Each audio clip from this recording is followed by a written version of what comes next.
A'udzu billahi minasyaitonir rajim. Bismillahirrahmanirrahim. Allahumma shalli ala sayyidina Muhammadin wa ala ali sayyidina Muhammadin wa barik wasallim.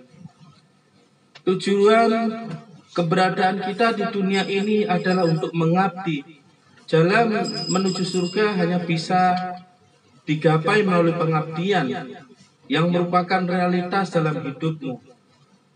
Hal nyata dari keberadaan kita adalah pengabdian kita kepada Allah Subhanahu wa Ta'ala. Jika kamu mengetahuinya, kamu akan memperoleh pertanyaan mengenai apa yang telah kamu lakukan dengan pengetahuan tersebut. Ini mungkin titik terpenting dalam hidup manusia, adalah kehormatan paling tinggi bagi manusia untuk menjadi hamba Allah Subhanahu wa Ta'ala, dan tiada kehormatan yang lebih tinggi dari itu. Berusahalah untuk menghargai dan menghormatinya. Selama kau menghormatinya, kau akan memperoleh penghargaan dan penghormatan saat ini dan sesudahnya. Ini adalah hal yang mudah. Ini merupakan kenyataan. Subhanallah. Segala yang berasal dari kebaikan dan keburukan merupakan ujian bagi manusia, karena mereka telah terpilih menjadi hamba Allah Subhanahu wa Ta'ala. Seorang astronot tidak dapat pergi ke luar angkasa tanpa melalui seleksi, ujian, dan pelatihan yang sulit dan ketat. Begitu juga halnya dengan menggapai surga. Jika kamu ingin meninggalkan nafsu kebinatangan, kamu harus memperoleh ujian sampai kamu diterima oleh aulia Allah Subhanahu wa Ta'ala, oleh Rasulullah Muhammad SAW, kemudian oleh Allah Subhanahu wa Ta'ala.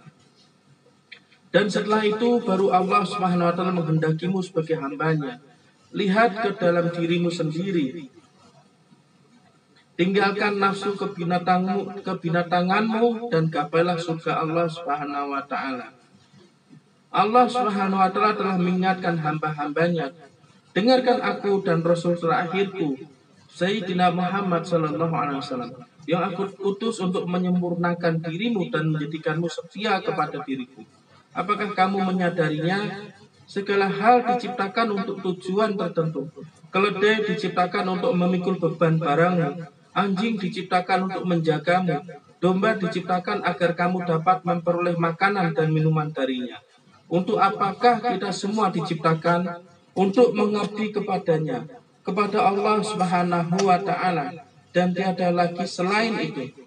Islam diturunkan untuk membersihkan diri dan hati manusia.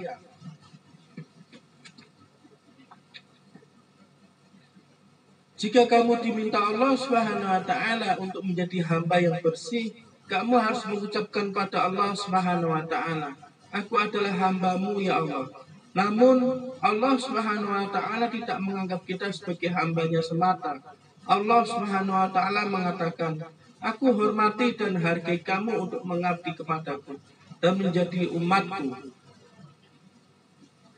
Ia memanggilmu, datanglah dan ambil bagian dalam tugasmu untuk mengabdi kepadaku. Wahai umatku, kemana kamu akan lari? Mengapa kamu menolak? Jangan lakukan itu. Manusia telah kehilangan akal pikiran mereka, atau bahkan mereka tidak menggunakannya dan meninggalkannya dalam kehancuran. Kamu diciptakan dan dianugerahkan akal agar kamu menggunakannya. Mengapa tidak kamu gunakan? Dan mengapa kita dianugerahi? Dan mengapa kita dianugerahkan 90% bagian akal yang lain? Inilah bagian yang tidak pernah kita gunakan. Inilah yang harus digunakan untuk mengabdi kepada Allah Subhanahu wa Ta'ala. Bagian terbesar dari pikiran kita adalah menyiapkan diri, perasaan, fisik, dan jiwa kita untuk menjadi umat yang sempurna bagi Allah Subhanahu wa Ta'ala. Namun kita tidak peduli terhadap hal itu dan meninggalkannya. Banyak orang yang sekarat dan paling tidak ada 2/3 pikiran mereka tidak pernah digunakan. Kita harus mempertahankan pengabdian kita kepadanya untuk waktu yang sedikit lebih lama.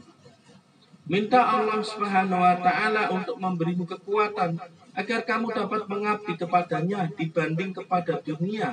Saat kau mengucapkan la ilaha illallah Muhammadun abduhu wa rasuluh, dan kau menerima Muhammad sebagai utusan Allah Subhanahu wa Ta'ala, kamu harus juga berucap, ya Allah, aku juga merupakan hamba-Mu. Jika tidak, kamu bukan merupakan syuhada. Tidak, kamu tidak akan diterima.